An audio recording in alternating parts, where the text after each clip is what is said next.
Welcome to the Virtual Center for the Study of the Constitution and Civic Responsibility, an ongoing inquiry into American political origins and evolving institutions. The executive director of the Virtual Center is Dr. Bill O'Brien. He's also your host for this continuing conversation. Here he is now, Dr. Bill O'Brien. Thank you, Bob Kincaid, and welcome to a Wednesday edition of the Virtual Center for the Study of the Constitution and Civic Responsibility. Today is Wednesday. It is the 20th day of April in the year 2016. It is a pleasure to be with you on this absolutely gorgeous day. Bob and I were chatting about the weather isn't quite this nice in other parts of the country, and we were talking specifically about Texas, at Houston, Texas. Bob was mentioning that Houston received 24 inches of rain in 24 hours. That's incredible. That is absolutely incredible. And so I'll pin this one on Bob, because Bob said that that if one were into believing that there was some sort of divine intervention and justice, this could be viewed as a way to convince the people that are most in denial about climate change that indeed they might be wrong. But anyway, that's just you just have to wonder if we ever got that kind of rain, we wouldn't even be here. That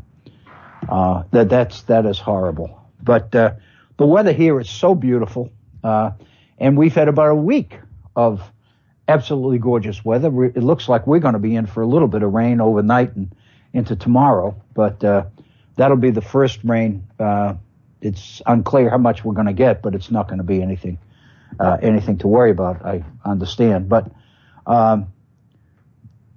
then we go back to the very, very good weather after that. So all in all, I don't think anybody can complain. And again, whatever the weather is, the alternative to the weather, whatever it happens to be, is not to be around for it. And I think, given that, I think we can pretty much put up with whatever we need to put up with.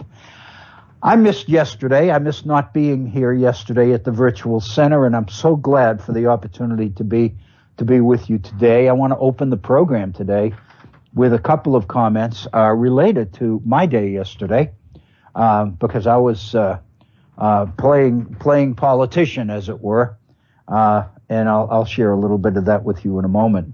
But I thought quite often during the course of the day yesterday about what I was missing, because I really do look forward to being here. And in fact, I also missed the Rotary meeting that we have on Tuesdays just prior to the start of our regular Tuesday program. So not only was I unable to be here for yesterday's program, but I also missed the Rotary program that precedes it. And it bothered me a little bit, because the speaker at our scheduled Rotary meeting yesterday was Jeff Kessler, who's one of the Democratic candidates running in the primary for governor. And I was privileged to meet Jeff Kessler for the first time last Thursday at a Meet the Candidate forum here in Beckley last Thursday morning, and enjoyed speaking with him. And when I heard his comments during the comment portion of the program last Thursday, I have to admit that I was pretty impressed with him. And then on Saturday, the public broadcasting here in West Virginia broadcast a 1 hour long forum with the three Democratic candidates for governor. And I heard fairly extensive remarks from Jeff Kessler at that event on last Saturday morning, and became more convinced than ever that this fellow really has something to say. It's unfortunate, because I don't think the polls don't give him much of a chance, and I think part of the reason is because of his lack of money. He's running against a mega car dealer here in West Virginia who is currently the president of the state Senate, the leader of the Republican majority in our state Senate, who has unlimited funds. And in fact, there was just a notice that came by day before yesterday that he has received $100,000 towards his gubernatorial campaign from the Koch brothers. So that pretty much tells you what Jeff Kessler is running against, should he even get through the primary. But his other opponent, one of his opponents in the primary, is Jim Justice, the owner of the Greenbrier, along with a number of other facilities here in southern West Virginia, a billionaire coal executive. And one of the arguments that Mr. Justice is using is that has adequate funds to offset the funds that will be made available to his opponent, so his Republican opponent. Fact of the matter is, sad as it is, it's somewhat true, and I think it speaks to the problems we have in our political system and the dire need that all of us have to find ways to get money out of this system.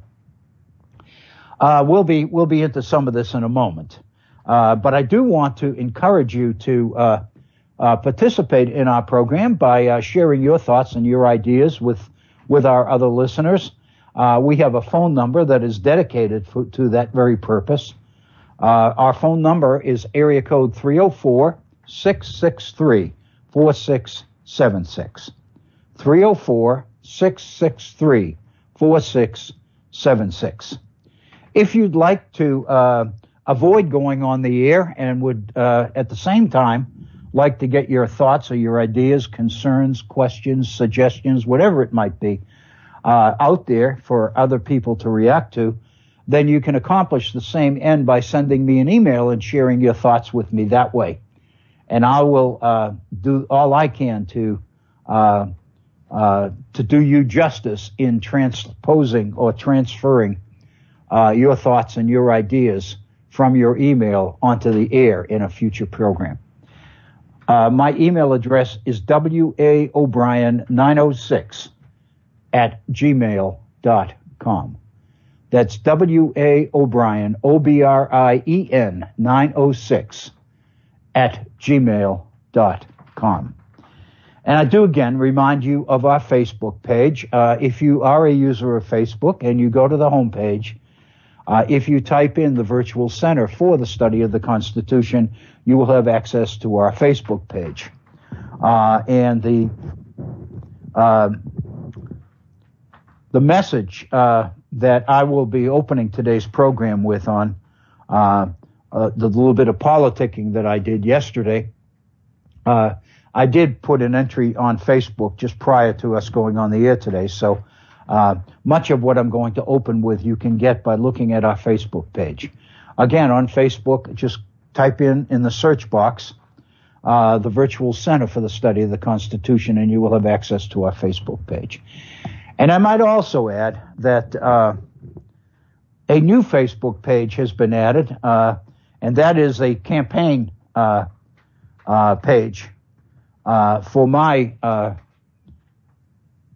my efforts in the political realm this year. And the Facebook page just went on a couple of days ago, and we have a number of people that have indicated that they like the page. If you go to Facebook, to the search box, and you type in my name, William A. O'Brien, OBRIEN, hyphen, candidate for West Virginia House of Delegates, you'll have access to the political page, Facebook page, for me in Massachusetts, and I do appreciate it. He's a very adept at this kind of thing, and gets better and better. It's a very, very unique talent that it takes, and he has it very honestly. And he was kind enough to help me out with a page, and I do appreciate it. So again, if you go to the search box on Facebook and type in my name, my full name, William A. O'Brien, hyphen, candidate for WV House of Delegates, you will have an opportunity to see our Facebook page as well. So with all of that preliminary information out of the way, then let's kind of launch into a few this, that's, and the other things, which has kind of been our theme for this week. I think the very first thing we would be remiss in not mentioning, of course, was yesterday's primaries, both Republican and Democratic primary results in the state of New York. I think the results were pretty much as predicted. Overwhelming victories by Hillary Clinton on the Democratic side and Donald Trump on the Republican side. I think at least the pundits are suggesting that this particular victory might have more meaning than some of the others. Probably because of the number of delegates that went with victory. But in Donald Trump's case, there's no question that he's been reeling of late. He's suffered a couple of defeats in recent primaries. There's been some shakeup in his campaign staff, the makeup of his campaign staff. There have been some issues associated with the way he has conducted himself as being not presidential. And as you know, many of you will know, within the last week, he brought in a political guru named Manafort, who supposedly is supposed to help him secure the nomination. And many of the media spokesmen over the since last night have been crediting this new arrival on the Trump campaign staff to Trump's behavior. His victory speech last night, for example, was so much better organized, much less full of ego. It just seemed like something different than what had gone on before. It seemed like, in many ways, a different, more presidential, more serious, more organized, more thoughtful Donald Trump. And that's, of course, what many people have been demanding, and that, of course, is what would be necessary if he is going to be successful in getting the nomination, and if he's going to be able to unite other Republicans behind him. Of course, the general sense is that's not going to be possible. Some people are predicting that the July Republican convention in Cleveland promises to be a dogfight, a circus, and I've heard a number of other adjectives to define or to describe what it looks like this convention might be. And of course, all that does is produce even more attention on the campaigns, on the primaries, on the numbers of delegates and things. On the Democratic side, yesterday, I think Hillary won a very overwhelming, dominant victory. There's no question. So I think it was 61% to 39% to something like that in the overall percentages. And it obviously goes a long way towards helping her secure the nomination. Even she herself is saying that she can see the final goal in sight now. So I think yesterday's primary results were obviously meaningful. There really wasn't all that much for the pundits to talk about last night, because it wasn't too long after the polls closed that the major networks were already able to predict the winner with very few percentage of the votes counted. In other words, the results were so consistent with the polls that I don't think there was much doubt or much question about the result. And so there's speculation now that maybe Bernie Sanders is going to begin and take a different tack on his campaign and concentrate a little bit more on making sure that the Democrats stay together and support the candidate likely to be Hillary Clinton. That, in a sense, some of Sanders' campaign rhetoric of late has been a little bit harsh, and some people are concerned that he might be giving raising issues and creating wounds which the Republican Party would be able to take advantage of during the major portion of the election after the convention. So we'll see whether in fact there is a substantial change in the way the primary elections are conducted and held, and the issues that are discussed and all the rest of it. But as I mentioned yesterday, I was unable to do a program because there was a Meet the Candidates event that was scheduled here in southern West Virginia for yesterday morning. And I went, and I was scheduled to go. I had registered to go some time ago. And it was a delightful event in a lot of ways. It was primarily held at a senior citizen center. And there was probably 25 people in the audience, senior citizens, obviously.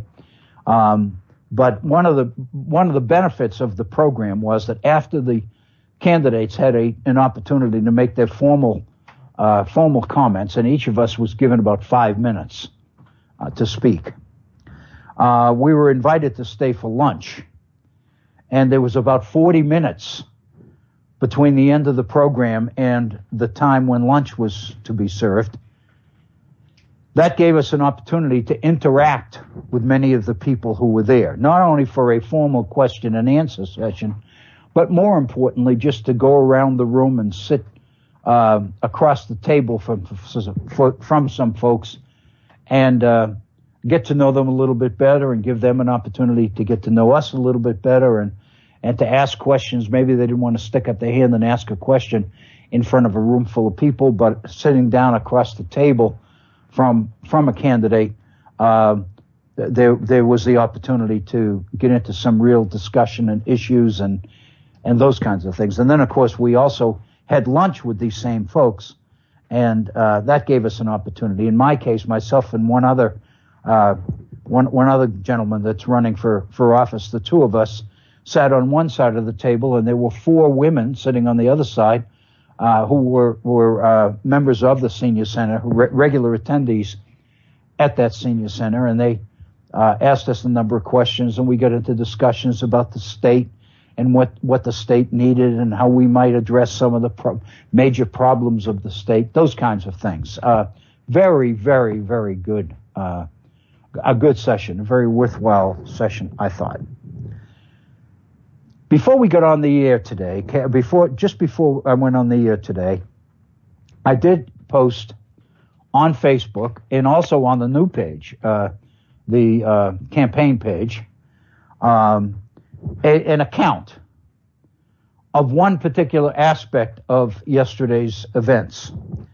And that's what I wanted to share with you today. One of the people that I'm running against in the final, and of course the primary is May 10th, but since there are the same number of candidates for each party as there are slots, then nobody will be eliminated from contention as a result of the primary. So for us, the real election will be in November, and so it'll be the second phase after the primary is over that'll be much more heated and much more direct for us, for myself personally. But one of the people that I am running against in the fall spoke at yesterday's event after I did, and he made some comments. His theme was a kind of review for the audience of the recent session of the West Virginia legislature that had just ended in mid-March. And I was struck by a few things in his comments. I had already delivered my spiel, so to speak. So it really wasn't possible for me to use my time to respond to him because he hadn't spoken yet.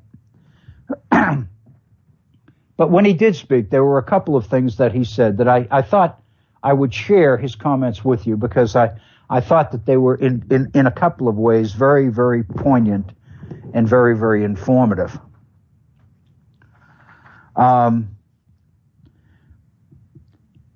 He basically structured his comments, which is a review of the recent legislative session here in West Virginia, under the heading of what he called the good, the bad, and the ugly. And he pointed out that there were some real ugly aspects of the legislative session that just ended, but there were also some good ones as well. And one of the good ones was something that I took issue with, that I do take issue with. And that is that the session was allowed to end without approval, without passage of a budget. And given the fact that West Virginia is looking at a budget deficit over $350 million, and now it's beginning to look a little bit closer to about $370 million, then passing a budget to address that kind of a budget deficit of most West Virginians a priority, an issue, a major issue. So for me and for many others, the fact that the session was allowed to end without a budget was under the heading of the good, the bad, and the ugly. It was an ugly, not a good. But his effort was to paint it as a good. And the way he did it was to say, I'm sure glad, despite what you hear, that we ended the session without a budget. Because like most people, I've been in situations where you get pushed by deadlines to the point that you end up doing something before you're ready to do it well, and you end up making a horrendous mistake. And his point was, we didn't allow ourselves to do that. We didn't allow ourselves to be pushed or hurried into making some bad budget decisions. So better to let the session end and give the governor the opportunity to call the legislature back into special session with only one issue on the agenda, and that is the budget. And so basically, his position is what most people saw as a negative, as an ugly, was really a good, because in not passing something that's bad, you've accomplished a positive. And I think that's, it's a very, very interesting way of looking at it, I thought. The fact of the matter is, it's a political firestorm facing that kind of a budget, because by law, West Virginia must pass, the legislature must pass a balanced budget. A budget that, at least on paper, is balanced. What that means is that this budget must address a shortfall of over $350 million.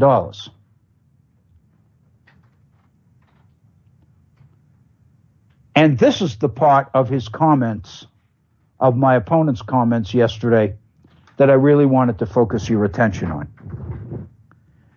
He pointed out that one of the uglies of this session is the dire financial situation the state finds itself in. And no surprise, he blamed a lot of it on the demise of the coal industry. And he pointed out that many communities, many county governments and municipal governments depended upon the severance tax from coal that they were receiving every year. And now, because coal business has declined so precipitously, the local counties and community governments are not getting the severance dollars that they've been used to getting. And so that's creating fiscal panic at the local level as well as at the state level. And his point, he made the point, he used these numbers. And you know, he said a couple of years ago, West Virginia coal was producing about 200 million tons of coal.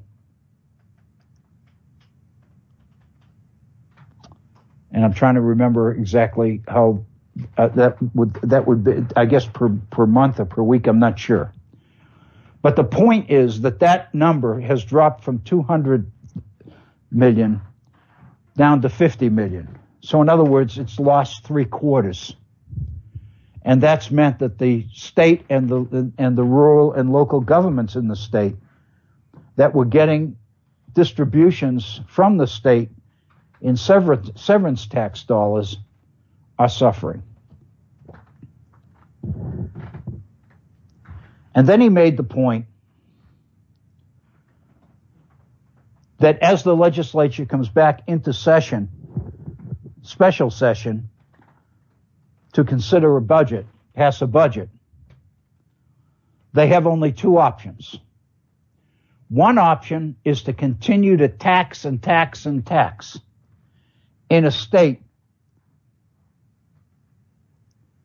which really can't afford those kinds of tax increases. The second option, if you're not going to raise taxes enough to cover the deficit, then the second option is to make cuts. Make cuts in the budget. And so therefore the implication is a combination of tax increases on the one hand and agency cuts on the other, which seem to be the most obvious way to go at the budget deficit. And then he paid tribute to the current governor, who is a Democrat, and said that you have to give credit to Governor Tomlin because West Virginia, the governor, has already made severe cuts. In some cases, he has cut literally to the bone. In other words, he's done everything that he could do to try to reduce expenses in the face of this looming budget deficit. And then he pointed out that there seems to be but one option left.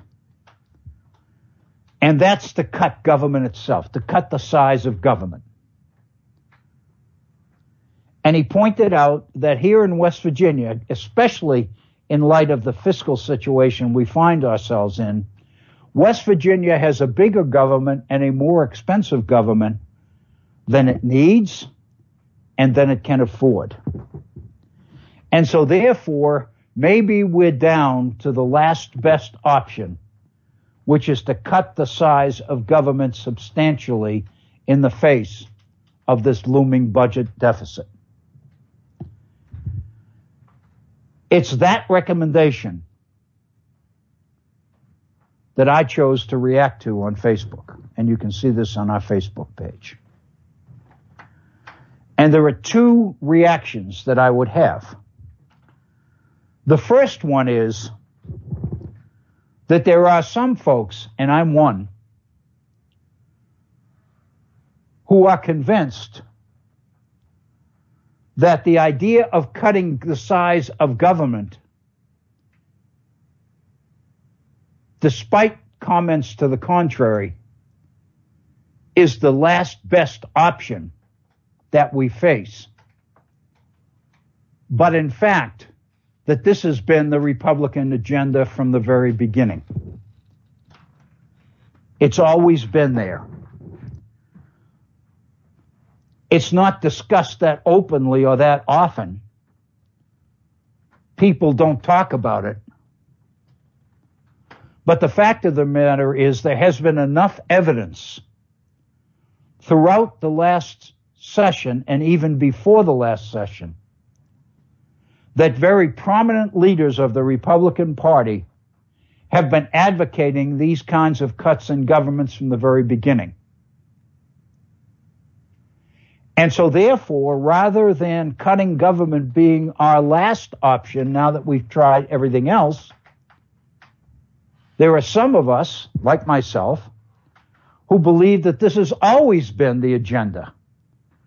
And that's why not passing a budget seems not to worry them a lot. Most Republicans are very casual and cavalier about the fact that they haven't passed a budget. In other words, as this fellow said yesterday, not being stampeded into doing something that is foolish. And the reason they are so casual about it is because the cutting government option is where they want to get to anyway. And what they have done, what they have done or not done, depending on how you look at it, is make positive steps toward addressing the budget deficit. In other words, this session of 60 days did almost nothing to address the seriousness of the budget deficit. The governor was cutting, the state was doing what it could to cut budgets. 2 or 3 times during the fiscal year, the governor has mandated mandatory cuts of 5% and 6%, those kinds of things, across the board in agency budgets. But the fact of the matter is, they haven't been nearly enough.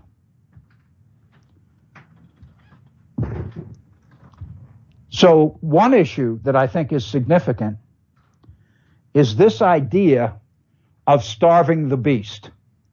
In other words, if a balanced budget is a constitutional mandate, and if you're not going to raise taxes to deal with it, then the only other alternative, according to this fella, is to cut. And if you've cut agencies as much as they can be cut, then the next step is to basically cut them out. And there's some question as to whether, in fact, that's really been the agenda all along. So that's the first thing that I would react to about these comments yesterday. The second thing is the mention of the fact that there are 2 options. Either you tax or you cut. I would suggest there's a third option. And the third option is to grow revenue, is to not see your options as only living within a growing budget deficit and cutting in order to do that, but rather looking at what you do, looking at what you might do well, and investing in it to the point that you actually grow revenue.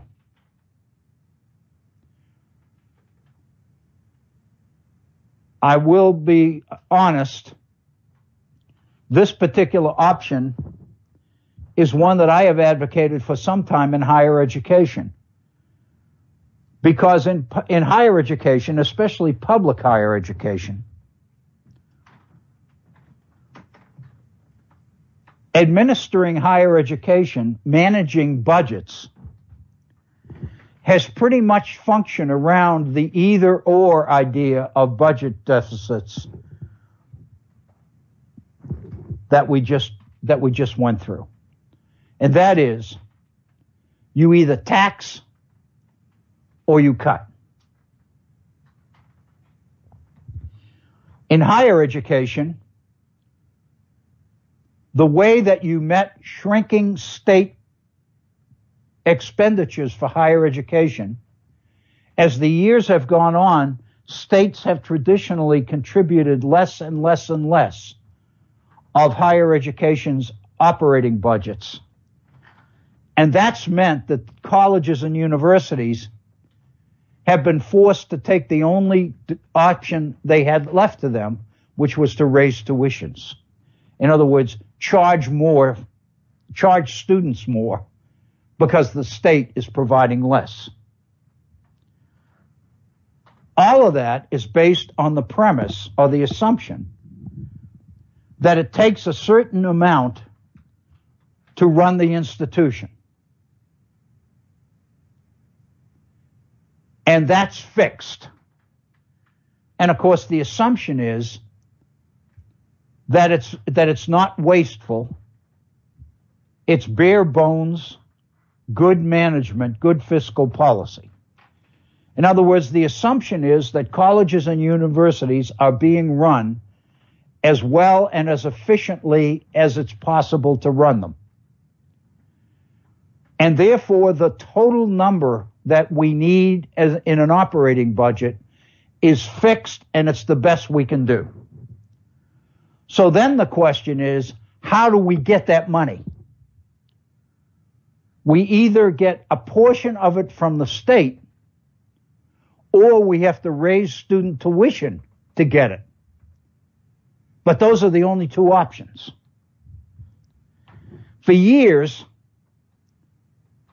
I've been an advocate, and I have friends who are advocates of it as well, that there's a third option. And that is to grow revenue. And when you say that at a college or a university, the assumption usually is that you're talking about grant opportunities. And that's, to a large degree, been true. One thing that institutions have done is they've gone heavily into grant writing in an effort to supplement operating budgets with grant revenue. We did it. Other colleges and universities have done it as well. Some of them do it quite well. But I mean more than that. In higher education, your job is to theoretically to deliver education to students. And so therefore, if students are paying tuition, then it seems to me if you can grow your students, increase the number of students, then you can increase your budget without raising tuition. On the other hand, if you don't increase your enrollment, if you don't find new students, additional students, then you are confronted with the reality of raising tuition higher and higher and higher on the students you do have. And unfortunately, that's what many institutions have done. And the result is that students are graduating owing more dollars than they ever did in the history of higher education before. Some students are graduating with absolutely huge college debt. And to its credit, one of the things the Obama administration has done is permit refinancing of some of that debt in order to lower the interest rates. If you remember, some years ago, the states got out of the funding business for higher education and turned it over to the private sector, to banks. And what happened was that many of these banks would loan students money to go to college, but the interest rates were extremely high. As long as the amount of money being borrowed was not that high, it really wasn't a problem. But once tuitions continued to go up and up and up at a rapid rate, then suddenly these high interest rates became a real problem for many, many students, and we know about that. What President Obama has done in the past year is bring the federal government back into the finance picture and allowed students to refinance some of this college debt at much lower rates, and that has helped some. But the fact of the matter is there's always a third option. And if you're in the education business, then basically what you're saying is what we do is provide educational opportunity. So therefore, if you're in a budget crisis and you need to increase your operating budget, then it seems to me the best way to do it is to look at what you do best and do more of it. Because if you do it well, then chances are you're doing it better than anybody else, and you've got a better chance of generating revenue that way. But for lots of reasons, which we won't go into here, institutions have been loath to even look at that as an option. And the rationale usually is amongst many, especially amongst faculty, amongst the instructors, is that we're already doing more, as much as we can do. We can't do any more. And obviously, if we're in a budget crisis, we can't hire more people. So consequently, what we've got to do is cut services to students. So it's the same kind of thing in different situations. And the assumption is you're operating in a fixed either-or type of world, budget world. And you either grow revenue, grow revenue with taxes on the one hand, or cut services on the other. And I would suggest there's a third option, and that's to begin to generate your own revenue. So the issue that the thing that I took issue with yesterday in these comments, these political comments, was that the state's only options were to raise taxes or to cut. And I would suggest that there is another option. And that other option is to grow revenue by investing in the state's people. And here in West Virginia, that is going to require some very different procedures than has been traditional in the past. One of the realities of West Virginia history over the last 100+ years is coal. And traditionally, while coal was king, one of the operative assumptions of the West Virginia economy was always that education was really not all that important because many of our citizens were going to end up working in the mines anyway. And so consequently, the caliber, the quality of education that our young people got really wasn't that much of an issue because there were always high-paying jobs available in the mines. And so the reality has been that for a long time in West Virginia history, education has always been a concern only of the few. It's been a relatively few, proportionally, who really cared about the quality of education in our K through 12 institutions. And the fact of the matter is, many of the brightest students who would go on to higher education were leaving the state.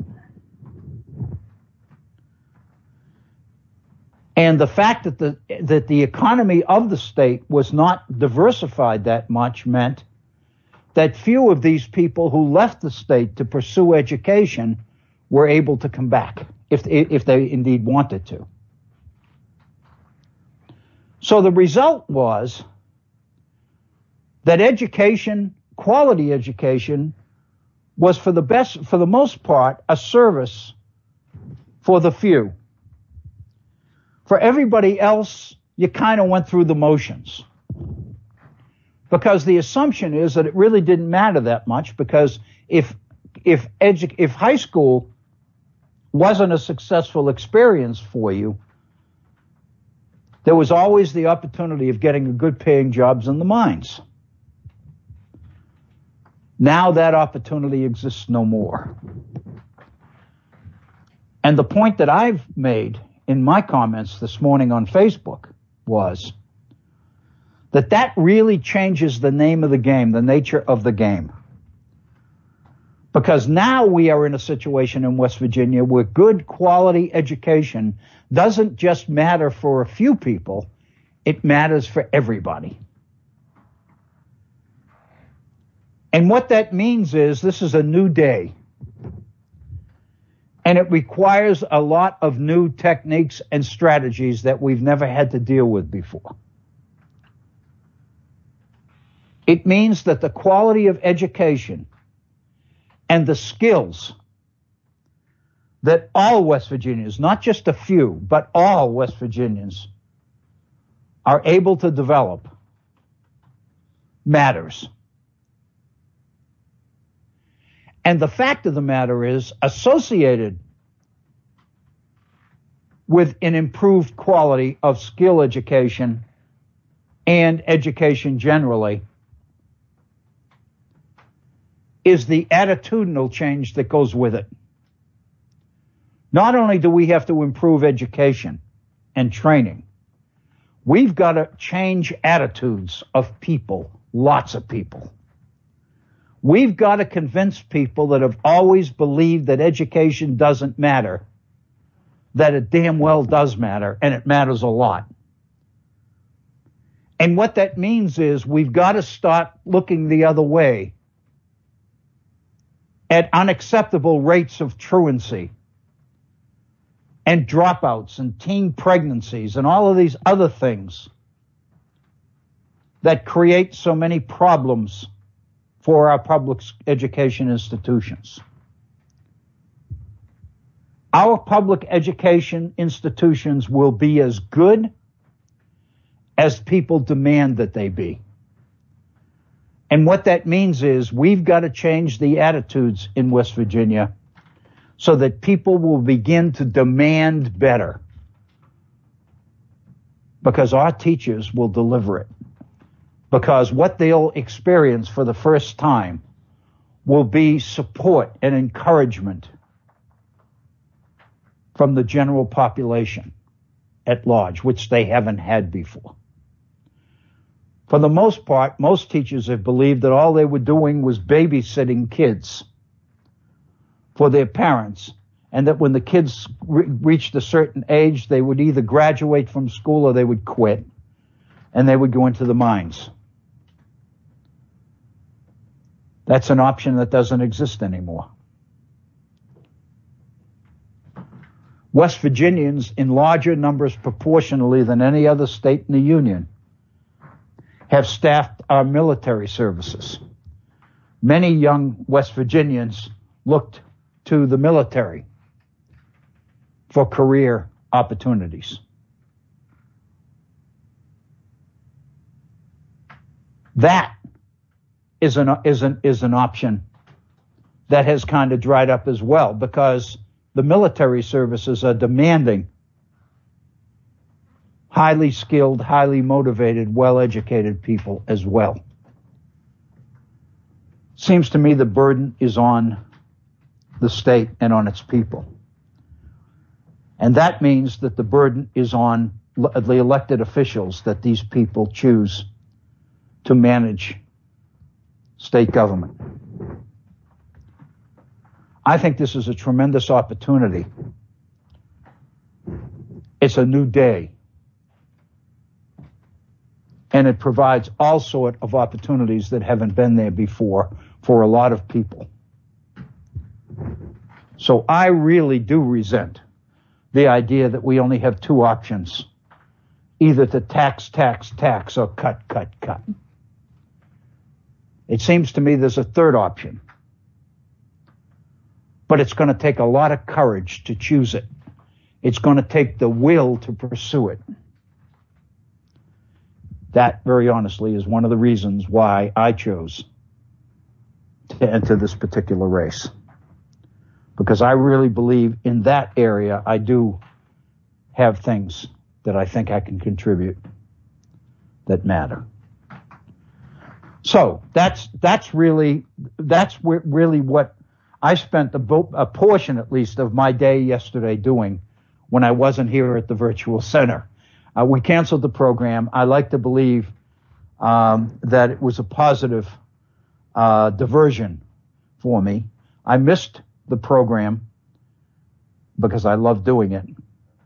But at the same time, I felt that the situation was such that I really had to meet this obligation. And as it turned out, I really think I learned from it, and I think it'll be beneficial.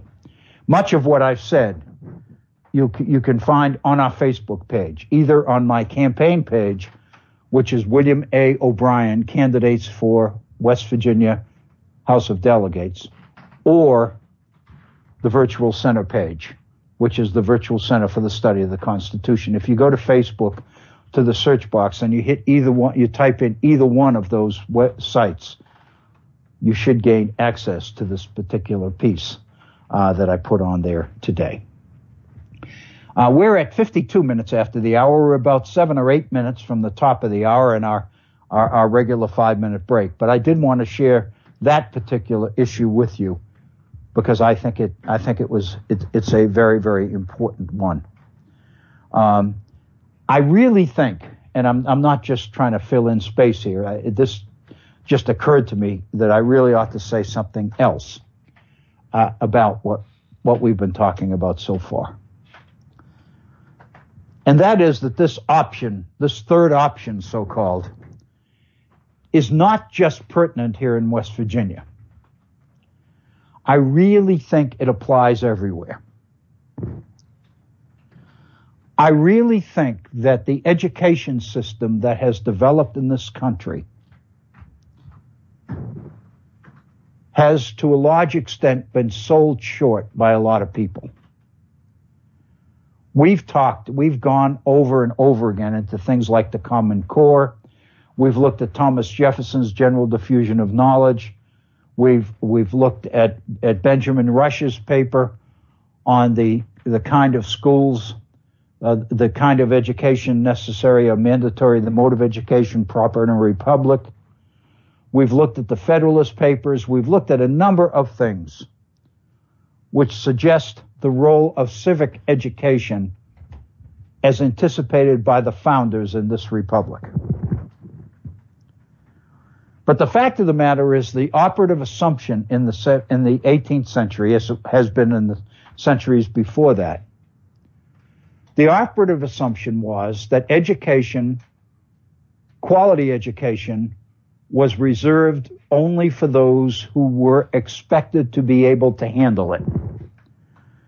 And the assumptions were that that meant that it was reserved for the children of the few, the wealthy. That they had the kind of upbringing and cultural background and the genetic makeup that would be necessary to take on and handle quality education. The general assumption is that for the most part, the average kid, the masses as it were, wouldn't be able to handle anything beyond the basics. But that was okay because the general thinking was that most people wouldn't need the kind of highfalutin, high-quality education that the few people were getting anyway, because they weren't going to be leaders, they were going to be followers. They didn't need an education to lead when they weren't going to be leaders because they weren't born into the proper circumstances. So in reality, the approach to education that these people had pretty much was in tandem, would conform pretty closely to the structure of life that the founders believed most Americans would end up living. It was a good system. In theory, the few who would need leadership education in order to be leaders for which they were born and reared would get it. The vast majority of the people who didn't need that kind of an education would need just the basics in order to basically not only survive, but in order to be an educated citizenry in a republic. They would know enough to be able to participate in the kinds of discussions and the kinds of information transfer that would tell them who they ought to vote for, what they ought to vote for, what they ought to want, what they should not want, and why. So in reality, from the founders' perspective, the nature of the education they promoted was quite consistent with the realities of the society they lived in.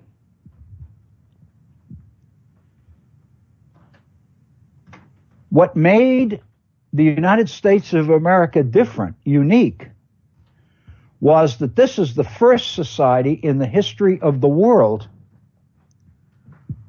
which took on over time the responsibility to educate everybody and to do it well. And the fact of the matter is the changes that have happened in the world outside the classroom, has made it mandatory that that kind of education be provided. In order to make it in the modern 21st century global competitive economic world, the kinds of education level and skills necessary to successfully navigate that world needs to be the product or the province, as it will, not just of a few people, but of everybody. And up to this point in time, our education system has never been able to meet that standard. We're still stuck in an education system designed to prepare students for a world that no longer exists. And as we study the world that currently does exist, we're really not quite sure how to restructure education in such a way that it'll deliver what our kids need.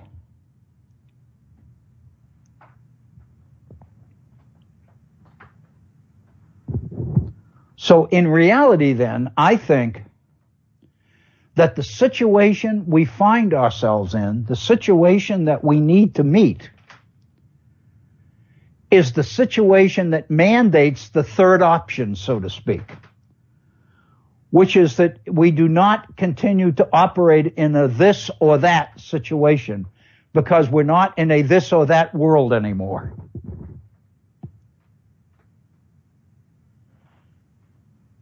So in reality, it's not just West Virginia and its situation, its fiscal situation, that is at issue here. It seems to me what West Virginians are being asked to go through is in reality what the whole nation is being asked to go through. I really believe that the debate over the Common Core was in part driven by the challenges of this new world. Those who developed the Common Core did it on the assumption that we needed to do something different in our classrooms in order to meet a world which was different. But the reality is that the political world that the Common Core had to navigate, the world where real people are in this country, is not there yet. Most people are not ready for the kinds of changes that the Common Core promised. Most people continue to believe that we can tweak the old world and tweak the education system we've always had, and that'll be enough. I don't think it will be. I don't think it can be enough. So in reality, just as our education system hasn't caught up to the world in which our young people are going to be asked to live and function, so also the realities of that world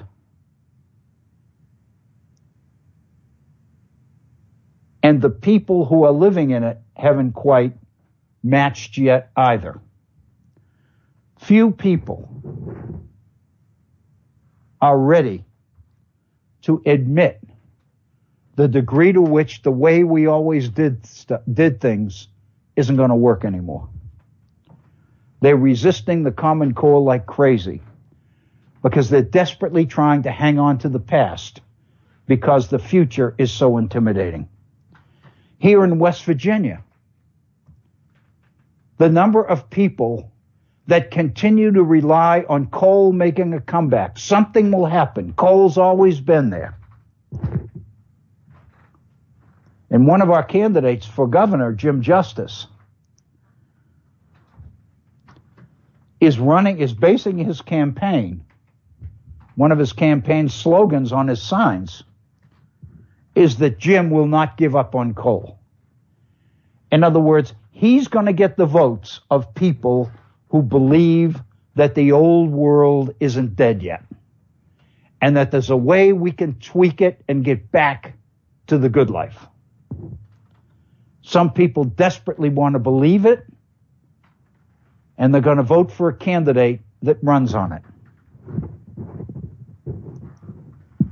I think it takes a little bit of courage to begin to look squarely at what's happening and say, this is something totally new. We've never been here before. This is going to require that we rethink what we do and how we do it, and that we come up with a whole new set of goals and strategies to deal with the kind of world that we've never really confronted before. Most people aren't there yet.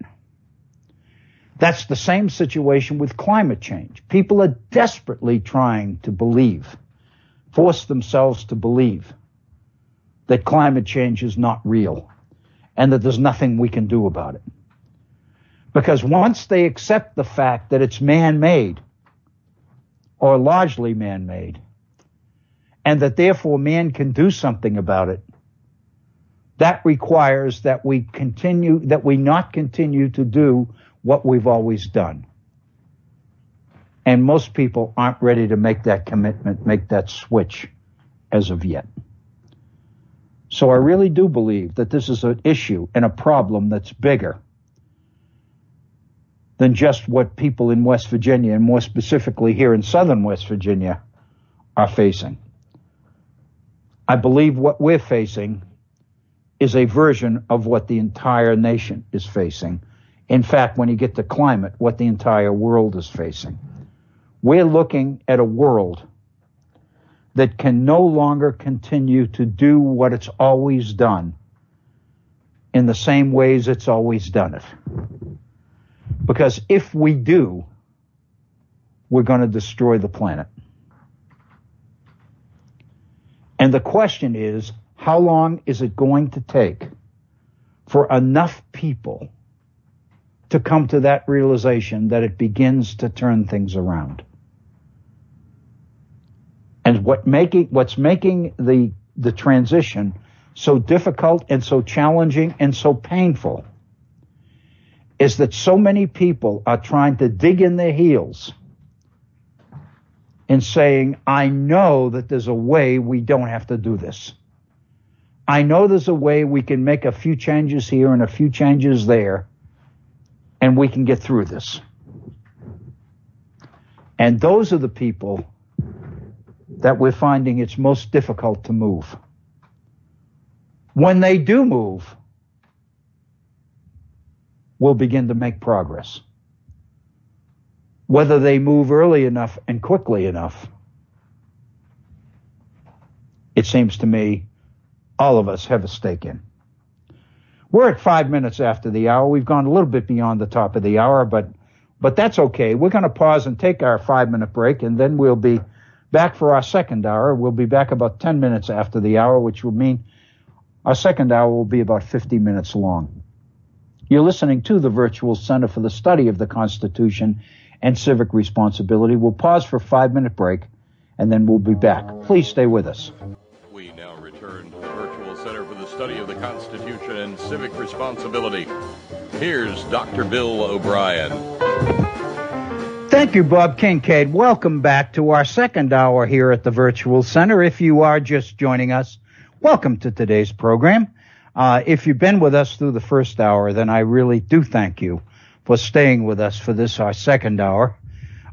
If you were not with us in our first hour, we spent most of the time talking about political issue of fiscal choices being in the case we were talking specifically about West Virginia's looming budget deficit, but I think the same situation exists in many other states as well as the federal government itself. And I think the issue too often is looked upon as you either raise taxes or you cut services. And in fact, there's a third option, and the third option is to rely and invest in your own people and in the ability of your own people to generate the additional revenue that not only you need, but they need in order to maintain optimum government services. And basically what that means is that you look to your people to do what they do best. And you rely on them for that. I don't think it's an option that too many people have up to this point in time looked at seriously before, but it's one that more and more is becoming clear is the only way to go. At least that was the argument that I took in our first hour. So if you were here from it and you have thoughts on that, then we would love to hear from you. So let me go through the housekeeping operations again. Our phone number, which will get you on the air so you can share your ideas and your thoughts, is area code 304-663-4676. 304-663-4676. If you'd like to drop me a line, an email, and express yourself that way, I would love to hear from you. My email address is waobrien906@gmail.com. That's WAObrien, OBRIEN 906@gmail.com. And again, I do remind you of our Facebook page. On Facebook, we do have a page devoted to the Virtual Center. In the Facebook search box, just type in the Virtual Center for the Study of the Constitution, and you will have access to our Facebook page. And I also mentioned today that as of 2 days ago, I now have a personal campaign box up there in order to support my campaign for the West Virginia House of Delegates. And if you would like to see that, then you just type in William A. O'Brien candidate for WV House of Delegates, and that'll get you to that Facebook page. And I will say that the comments that I focused on in our first hour today, I put on Facebook this morning just prior to the time we came on the air today. So, a Facebook posting of the event that I went to yesterday and the comments that were made in my reaction to them is on Facebook. And if you read them through or look at them more carefully, then by all means you can do that by either going to our Virtual Center Facebook page or my personal campaign page. Either way, I hope that you will check them out, and that if you are moved to respond, that you will follow through and do that, whether it's by a call, by coming on the air at 304-663-4676, or by dropping me an email, or by communicating back with me on Facebook itself. However you choose to do it, I would love to hear from you. And I presume that if you do take the time to do that, that your comments will be well worth other people's hearing as well.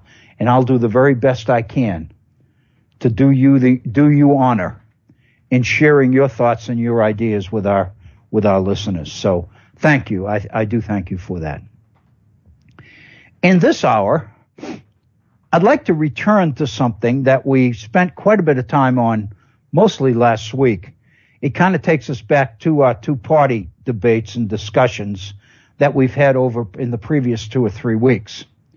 But more specifically, it relates back to Washington's farewell address, which we covered at the end of last week's program, if you remember.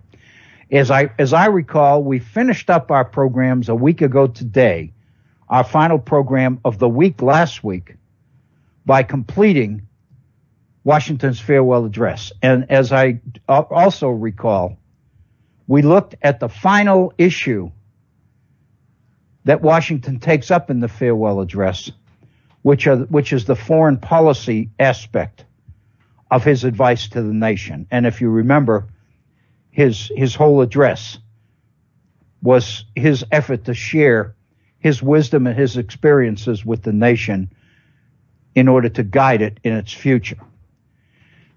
And the two issues that the farewell address seemed to focus on more than any other were, first, the threat or the danger of parties to the American Republic, to the American political fabric, to the unity which was necessary between government of a republic and the people of that republic.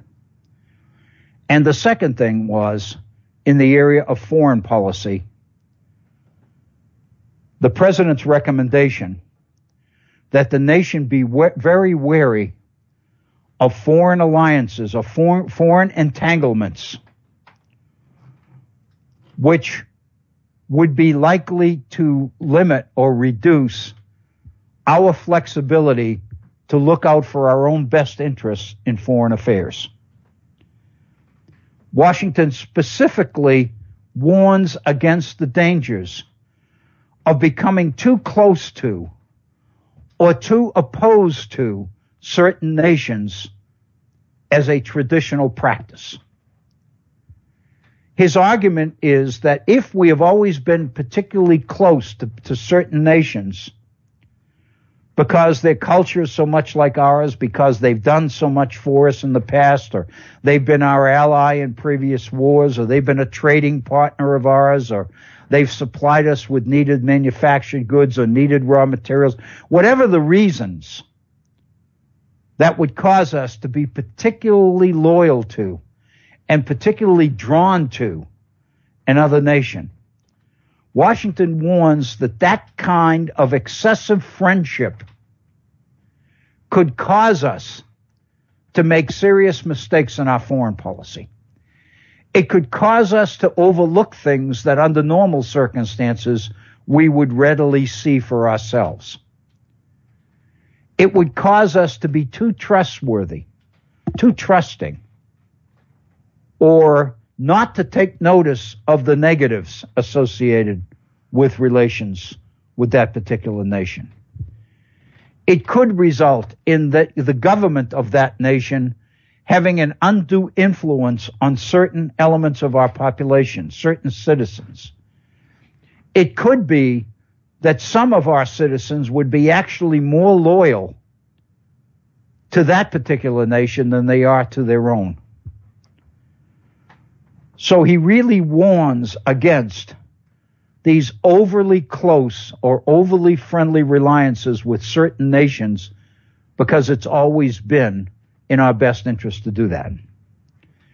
And on the same page, he says the same threat emerges when we tend to be towards particular nations' government. We don't like the way its government conducts foreign policy, the way its economy functions. We don't like the way that government treats its citizens. We don't like it, whatever it is that causes us to be negative or hostile toward a particular nation.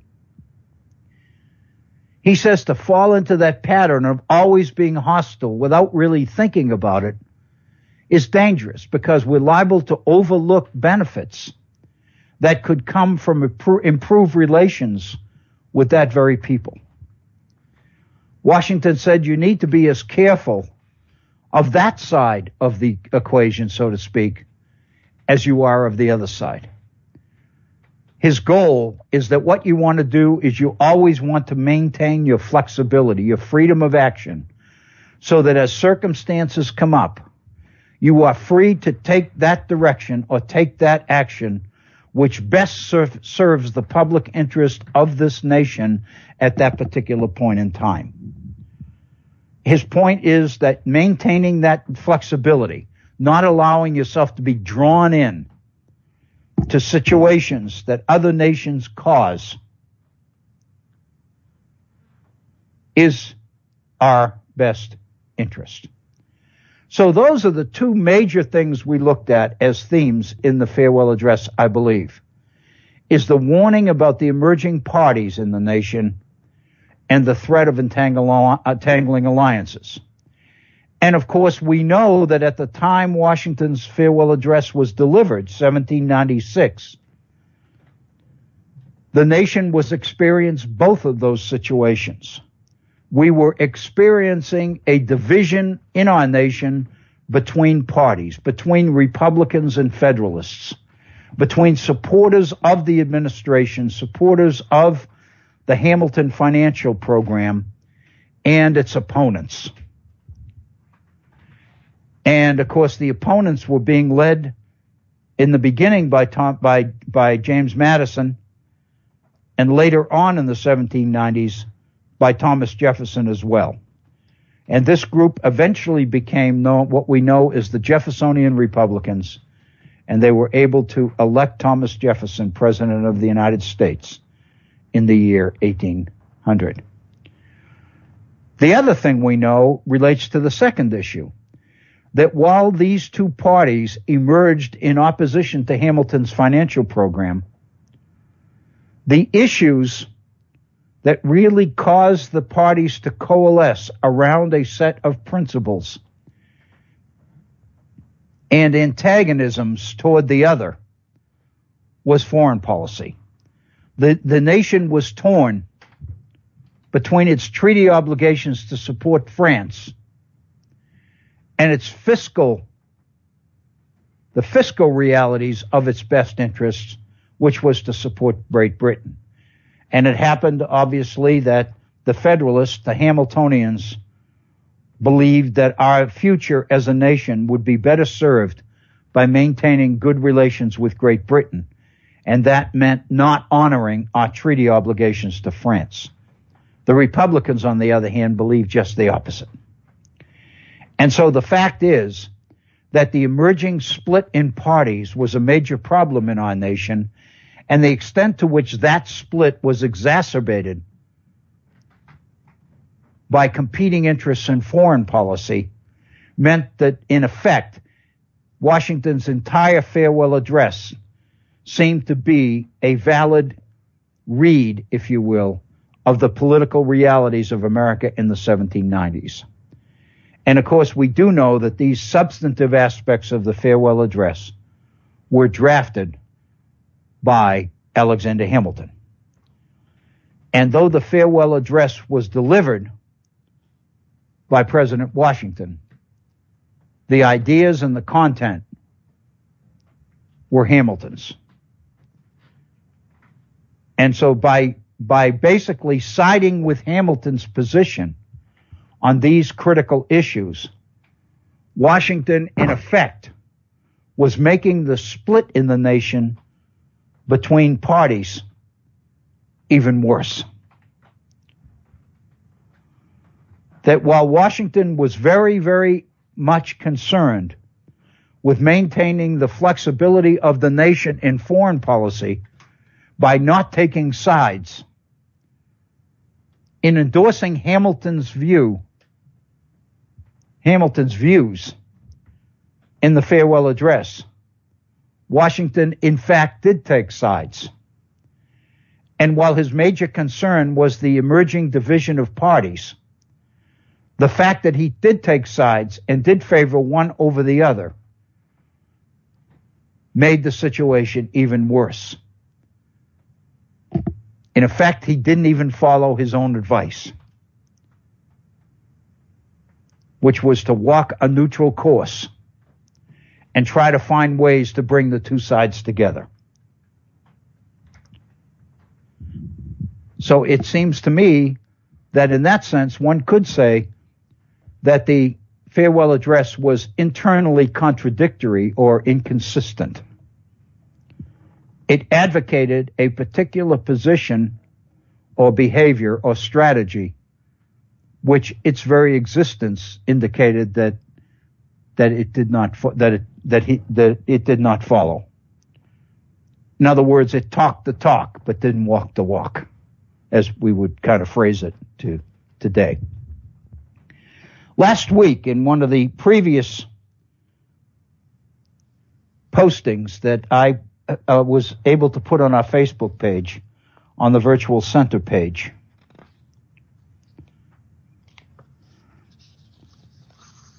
I referred back to Washington's farewell address and to these two options. And basically, I pointed out, I'm reading directly from the Facebook posting now on this particular issue, that the two key themes of Washington's farewell address were the following. First, the danger of parties to the developing nation, and second, the threat of so-called entangling alliances internationally that would inhibit the nation's flexibility and potentially embroil it in European political squabbles that promised us few benefits. My goal on the Facebook page, however, was not just to address the past, in this case, the farewell address. But what I do try to do on the Facebook page is take principles that were articulated by the founders and examine ways that this advice would be relevant in today's world. In other words, what is there in Washington's farewell address that might give us some insights into some of the political realities in today's world? And it's in making those connections, it seems to me, that these Facebook postings are in large part interpretive. They are opinion-driven. They are designed principally to elicit questions, to raise questions, to encourage people to see, yeah, maybe they do relate, but there is a connection between the past and the present. But on the other hand, maybe that connection's not as clear as I thought they were when I first wrote the posting. So in a sense, that's the kind of input, that's the kind of reaction that I continue to ask for from our listeners. And when I invite you to call into the program and react to some of these things on Facebook. Because by definition, since they are so highly interpretive, since they are so totally based on opinion, they are always subject to question and controversy and doubt, as well as support. And that's what I encourage you to do. So that's where I went on Facebook when I put this on there. I believe it was toward the end of last week. And I said that in the face of today's political squabbles, there's a section of Washington's farewell address that's not cited that often. It's mentioned only rarely. But I think it contains a warning that all of us would do well to pay attention to. After making his case, and this is a quote from the farewell address, after making his case that, quote, all obstructions to the execution of the laws, all combinations and associations under whatever plausible character are threats to the people's government, Washington issued a special warning against those would, and this is again a quote, in the spirit of innovation, would propose alternatives which in the spirit of innovation, unquote. In other words, what Washington is telling us in the farewell address, besides the two major points that we already looked at, is something else. And what he's telling us is that in this republic, where the government is freely elected, where people are given the opportunity to elect their own representatives, then Washington is implying that in that kind of a political situation, the laws that the people's government passes are laws that the people are obligated to obey. And that all associations or all efforts to obstruct laws that are legally passed are violations of the people's obligation to support a government which they themselves have chosen. They are given the ballot, they are given the opportunity to vote out their representatives if they don't think their representatives are doing what they should do in their own interests.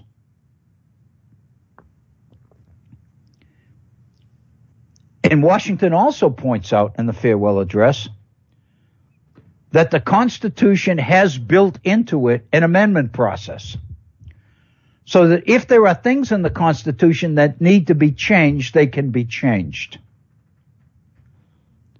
But Washington makes the point that while the people do have the right to change their government by amendment, they also have the obligation to obey it until it is amended. As long as it remains the law, people have an obligation to support it. So therefore, what Washington is saying here, by implication, is that there's no place here for dissent. There's no place for another party that has a whole different set of policy priorities from the one that the people elected. What Washington, of course, we're talking Hamilton here, what Washington is saying is that when the people freely elect a government,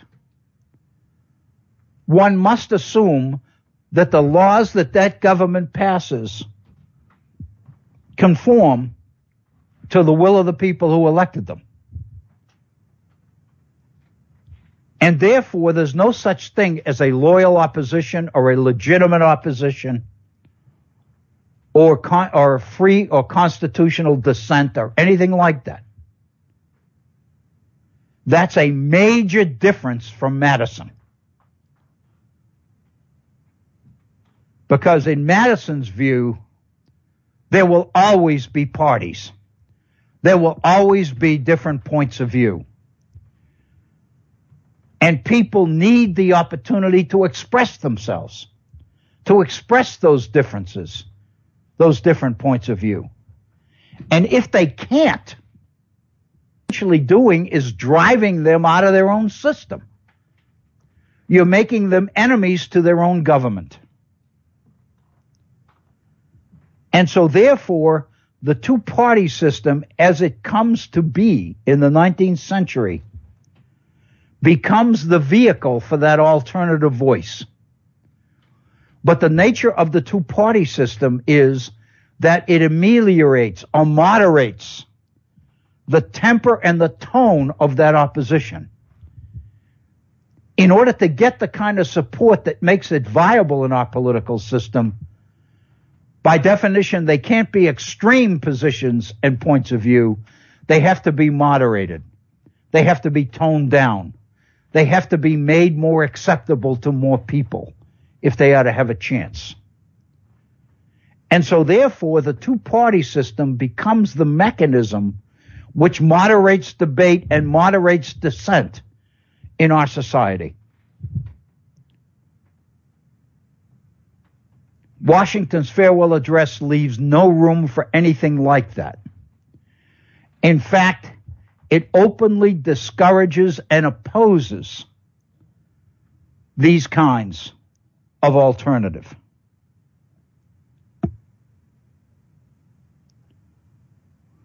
Washington left little room in his farewell address for disagreement against official policy.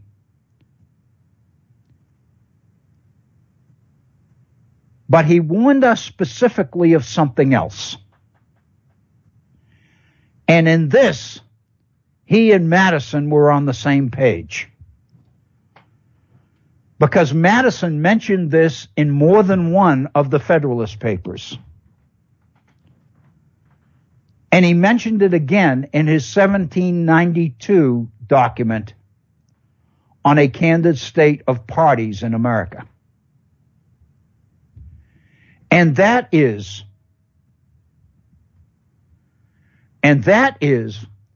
those people who would recommend changes in our constitutional system, amendments, and dress them up as if they were positive reforms, improvements in our constitutional system, but that in effect would ruin it. They are devious, deceptive ways to paint as reform, as positive changes which would undermine the very nature and the very energy of our political system.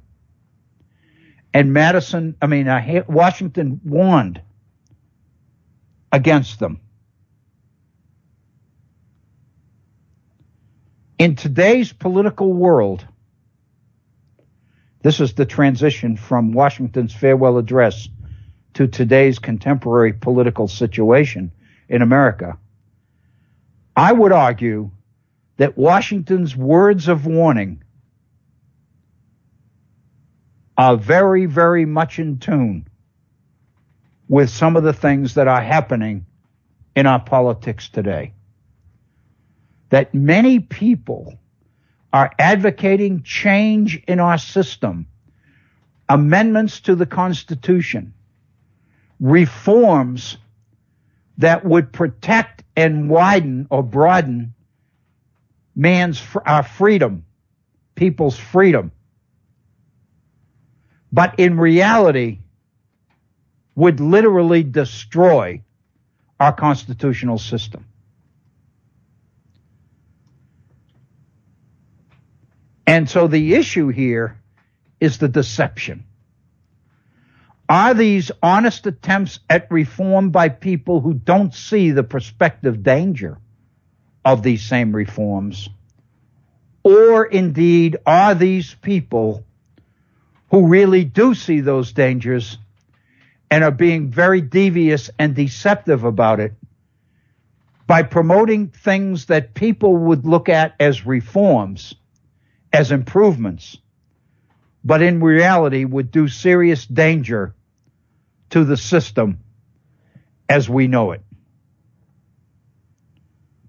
I'm using West Virginia politics as an example, but the fact of the matter is we know that these kinds of issues that I'm going to address here apply to many more states than West Virginia, because as we also know, many of these recommendations come from the same place. They come from the American Legislative Exchange Council, known affectionately as ALEC. They come from an organization funded by big corporations and billionaires, prominent among them being the Koch brothers, Koch Industries. And they are recommended changes which ALEC is pushing through various state legislatures at the same time. So I'm using West Virginia as an example. The fact is these same pieces of legislation are causing the same kind of reactions in other states as well. One of them is right-to-work laws. Right-to-work laws that are painted, that are portrayed as focusing on workplace freedom, but in reality have nothing to do with freedom in the workplace at all. that what they're really about is destroying unions, limiting worker rights, and absolving employers of all workplace liability.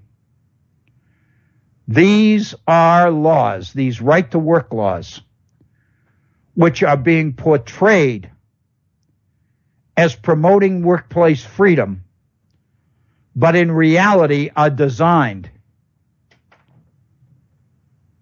to take away employer responsibility for their own workplaces, to take away or to eliminate the liability that employers bear for maintaining a safe, healthy workplace.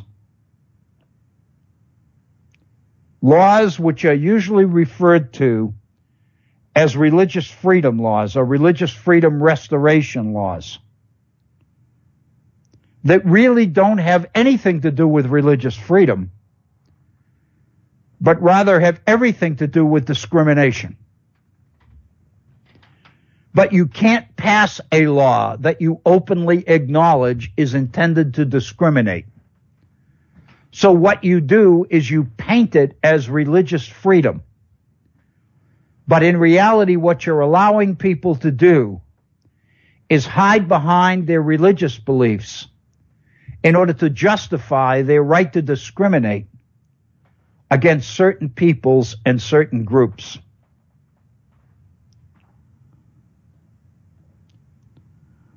We see this kind of duplicity in employer-friendly legislation, which is designed ostensibly to improve civil justice. These laws are considered to be judicial reforms designed to expand criminal justice in states like West Virginia, where, in fact, West Virginia has been called a judicial hellhole. And these laws to improve civil justice are viewed as ways that would entice employers to relocate in West Virginia, these employers who wouldn't come here if they felt that the state was practicing laws which were contrary to civil justice. But the fact of the matter is, they really don't have all that much to do with civil justice at all. That what they're really involved in or interested in is denying consumers access to the courts and denying them rights to trial by jury in the name of judicial reform and potential job creation. In other words, what these so-called civil justice reforms are really about is making the kind of judicial changes which shield or protect employers from being sued by citizens for defective products, for defective services, for fraudulent sales practices. Many things that citizens would traditionally sue to gain redress for, these laws make it impossible to do. One of the major ones, for example, is to minimize the number of class action suits by denying citizens the opportunity to unite with other citizens and filing class actions against a particular behavior or a particular company or employer.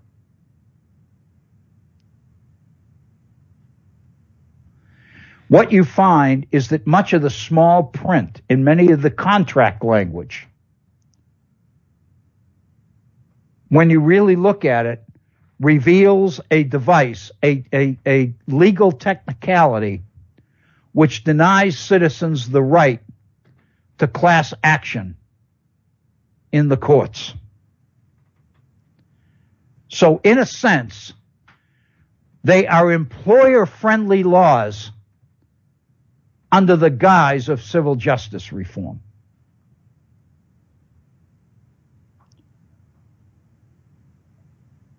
In the area of retirement, there are some retirement packages being promoted as 401k-like opportunities to improve the perspective for your own retirement that are touted because they are portable.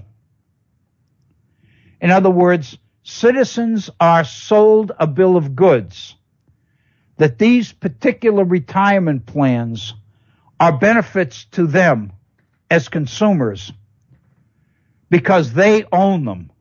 They own this retirement plan, this program, as their own. It becomes their property, which means that if they move or they change jobs, they can take their property with them. They can take their retirement plan with them.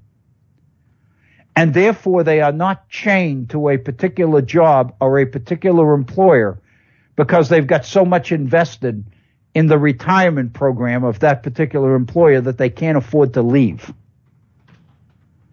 So many of these 401k-like retirement plans are being promoted as reforms, retirement reforms desired to benefit the consumer.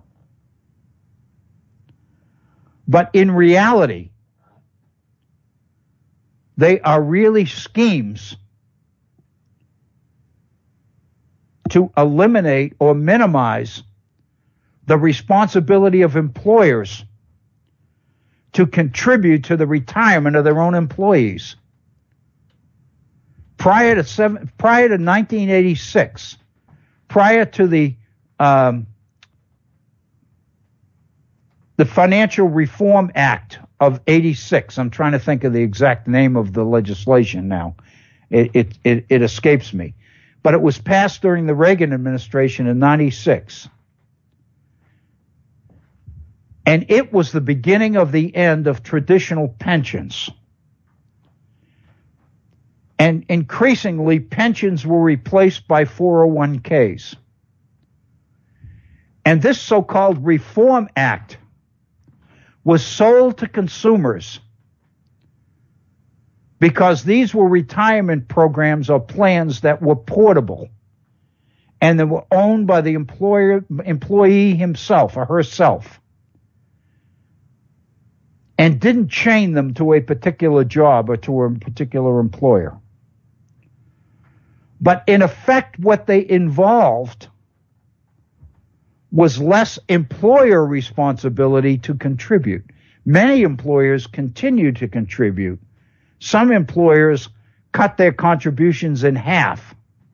Some employers got out of the retirement business totally and left it up to the employee himself or herself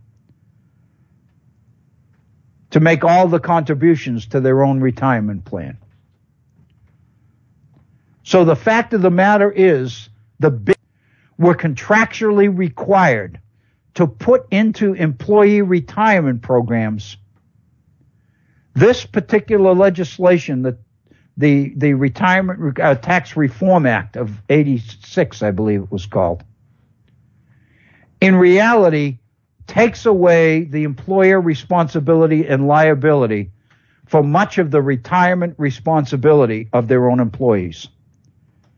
It's touted as a retirement reform and benefit for consumers. The reality is it's a retirement benefit for employers, but it's not advertised or promoted that way. And then here in West Virginia, there was what was called a prevailing wage law on the books in West Virginia, which required that public contracts, buildings, construction projects that were being paid for with tax money, with public money, were under the prevailing wage requirements.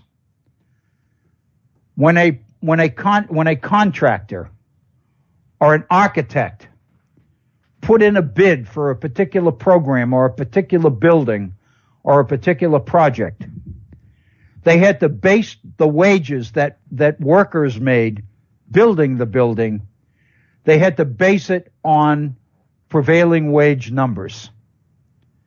In other words, they had to agree that workers employed on the job would be paid the prevailing wage. Carpenters would be paid what the research suggested carpenters ought to be paid, or plumbers, or electricians, or general labor, or whatever it happened to be.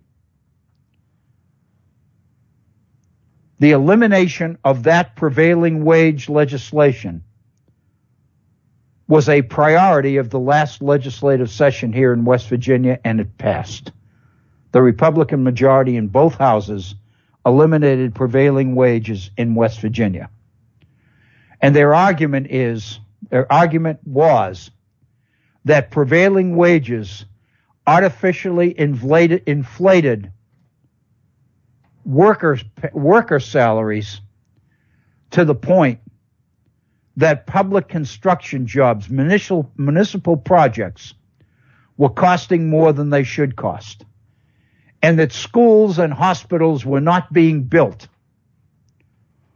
or new wings were not being added to existing structures, because the prevailing wage laws made the cost of the project so expensive that many counties and municipalities shied away from the projects entirely.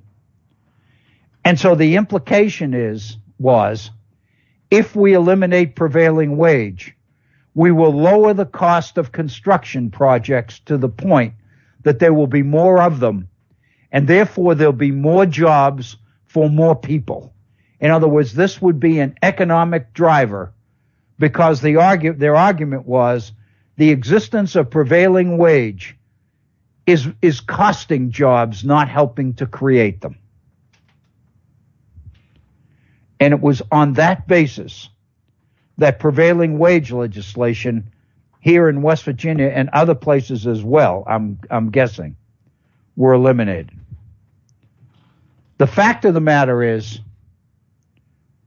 many workers, many groups, many unions protested the legislature when this particular law was being debated. And the stories here in West Virginia are legion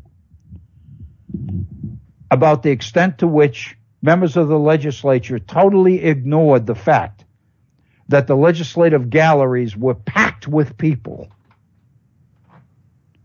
who were there to protest the elimination of prevailing wage.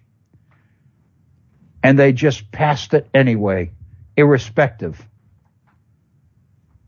of the people in the galleries or the hundreds of thousands of people in the hallways of the state capitol who were carrying signs in support of keeping prevailing wage in West Virginia. And the fact of the matter is, there's all sorts of research to indicate that where prevailing wage legislation was abolished in other places, it had absolutely no effect on lowering the cost of construction projects. That on the contrary, the overall cost of construction projects, public construction projects, in prevailing wage states was lower than it was in states without prevailing wage legislation. That in fact, when prevailing wage legislation is rescinded, is abolished, the money saved on construction projects doesn't lower the cost of building one bit. That in reality, what it means is more profit, more net profit for the architects and the construction companies on the process. In other words, the money saved, theoretically, by lowering the price of the project is not going to create more projects and thereby more jobs. It just means more profit for the companies who successfully bid the projects. That's an example. That's 5 different examples of what Washington was talking about in the farewell address. Reforms that appear to be something that they are not. Deceptive, duplicitous legislation that is promoted to be one thing when in reality it is quite something different. It's 57 minutes after the hour, and we have so little time left that I'm not going to be able to get into this in today's program. But I'll try to remember to open Monday's program by going back to this particular issue and touching upon this. But let me recommend that you look at today's New York Times to an op-ed piece written by Thomas Edsall on what he calls Republican stealth legislation. Laws that appear to be one thing, but turn out to be something quite different. What is happening, Thomas Edsall points out, is that on the federal level as well as on the state level, there is deceptive, duplicitous legislation passing that has results that people don't know about when they pass them, or some people don't know. The fact of the matter is, Edsall says, they are duplicitous efforts to try to sneak in legislation that couldn't pass on its own. I encourage you to look at this piece by Thomas Edsall. I'll do the best I can to bring it back on Monday's program and open the program with consideration of that particular piece. This is an important issue because it not only suggests how important it is that people to be able to read and read well and comprehend what they read, but it also raises the importance of the media, whose job it is to make these points, to point out many of these things on behalf of an unsuspecting public. And we know that our media today, owned by corporations for the most part, is really, in a lot of ways, falling down on this portion of its job. But at this point, it's time that we sign off. We're at 59 minutes after the hour. I want to thank you for your continued support of the Head On Radio Network and the Virtual Center. I hope you have a wonderful day and a wonderful weekend, and we'll be back again next Monday. Thank you.